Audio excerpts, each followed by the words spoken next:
In this video, I wanted to talk a little bit about self-awareness and how that is really useful and even crucial for performing even close to your best. So when preparing for an event on your day-to-day training rides or training sessions, I think it's really good to both do your workouts and try to get the fitness benefits that you can get out of them, or if you're doing a recovery session or a day off,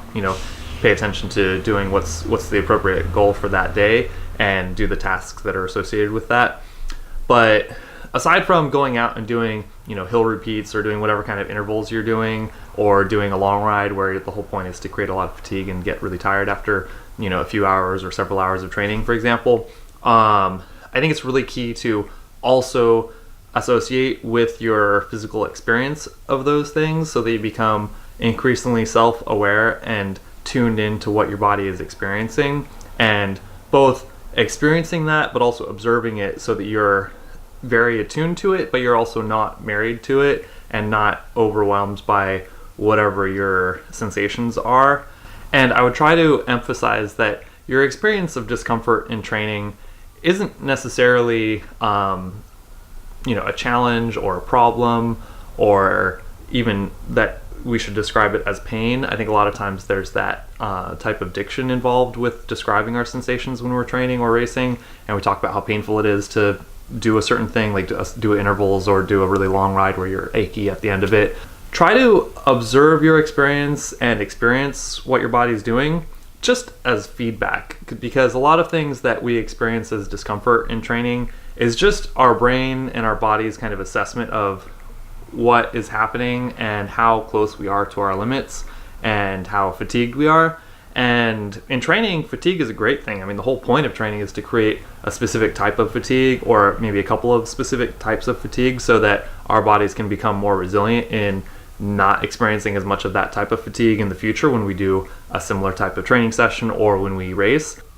If you feel bad in training, if you're doing it right, that's actually a good thing. I mean,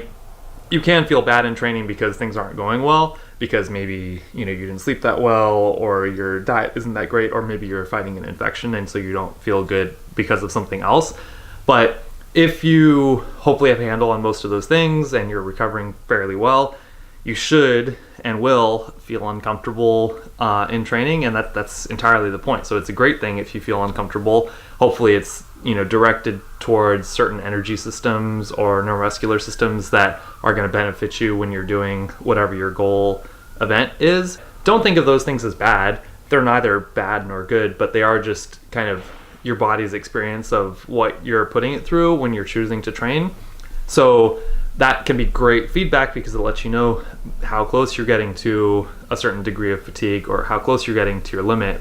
And the more you can become very attuned to that, when you're out there on race day, you can have a better sense of what you need to do to take care of your body and how hard you should be going. So definitely power and heart rate are very useful kind of numerical metrics if you have either or both of those things to look at while you're riding. But I would definitely pay a lot of attention to your perceived effort and your fatigue levels, both in training as a practice in self-awareness, but also definitely when you're competing in an event, so that you can have a more fine-tuned moment by moment analysis and integration of that information, so that you can know how hard to push on a climb 3 hours into an endurance mountain bike race, for example.